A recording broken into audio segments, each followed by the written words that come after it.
سب سے چھوٹا بیٹا عظیم رحمت بی بی کا سہارا تھا۔ اس نے امی سے کہا، امی میں آپ کو کبھی تنہا نہیں چھوڑوں گا۔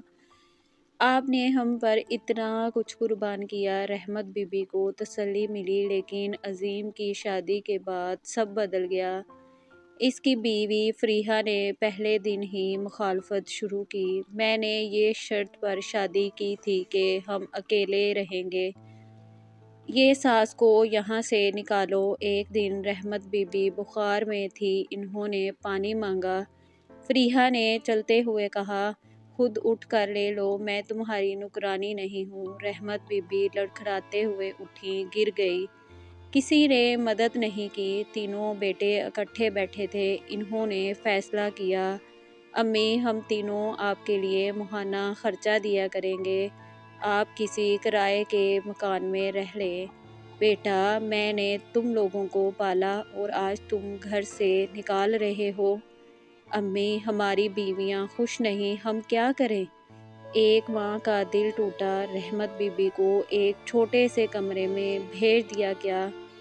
کمرہ نما تھا، چھت ٹپک رہی تھی، سردیوں میں کوئی رضائی نہیں تھی۔ بیٹا مہینے میں ایک بار آتے، گھر تھوڑے سے پیسے دے کر چلے جاتے، امی ہم بہت مصروف ہیں، آپ سنبھال لیں اپنے آپ کو۔ رحمت بی بی اکیلی بیٹھی روتی رہتی۔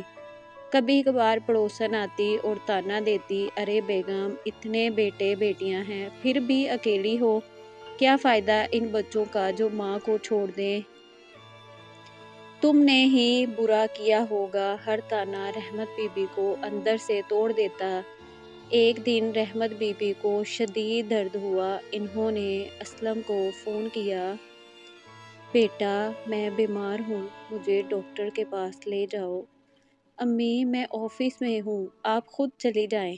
بیٹا پیسے بھیج دیتا ہوں۔ رحمت بی بی لڑکھڑاتے ہوئے کلینک گئی۔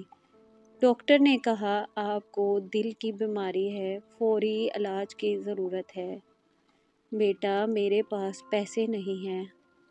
آپ کے بچے کہاں ہیں؟ رحمت بی بی خاموش رہی۔ کیا کہتی کہ جن بچوں کے لیے انہوں نے اپنی جان لگائی، وہ آج ان سے دور بھاگتے ہیں۔ ایک دن رحمت بی بی کو شدید اٹیک آیا۔ پڑوسیوں نے تینوں بیٹوں کو خبر کی۔ ہسپتال میں ڈاکٹر نے کہا، حالت بہت نازک ہے، آپ لوگ آئے کیوں نہیں؟ تینوں بیٹے شرمندہ تھے۔ رحمت بی بی نے آنکھیں کھولیں، بیٹوں کو دیکھا، ہونٹوں پر ہلکی سی مسکراہٹ آئی۔ بیٹا تم آ گئے۔ اسلم نے ہاتھ پکڑا۔ امی ہم سے بہت غلطی ہوئی۔ نہیں بیٹا تم نے کوئی غلطی نہیں کی، ماں کبھی بیٹوں سے شکایت نہیں کرتی۔ امی آپ ہمیں معاف کر دیں، ہم نے آپ کے ساتھ بہت برا کیا۔ رحمت بی بی کی آنکھوں میں آنسو بہنے لگے۔ بیٹا میں نے تم لوگوں کو پالا بڑا کیا، اپنی ہر خوشی تم پر قربان کی، بھوکی رہی لیکن تمہیں کھلایا، پھٹے کپڑے پہنے لیکن تمہیں اچھے کپڑے دلوائے، لوگوں کے طعنے سہے، گالیاں کھائیں لیکن کبھی ہار نہیں مانی۔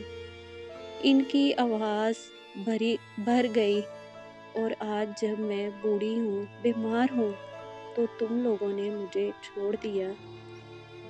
لیکن جانتے ہو مجھے سب سے زیادہ تکلیف کس بات کی ہے؟ کس بات کی امی؟ اس بات کی کہ میں نے اپنے بچوں کو اچھا انسان بنانے میں غلطی کی۔ میں نے تمہیں دولت دی لیکن ایمان نہیں سکھایا۔ میں نے تمہیں دنیا کمانا سکھایا لیکن ماں کی قدر کرنا نہیں سکھایا۔ تینوں بیٹے ماں کے پاؤں پر گر کر روئے۔ امی معاف کر دیں، ہم بڑے گنہگار ہیں۔ رحمت بی بی نے ہاتھ اٹھایا، بیٹوں کے سر پر رکھا۔ میں تو تمہیں معاف کرتی ہوں لیکن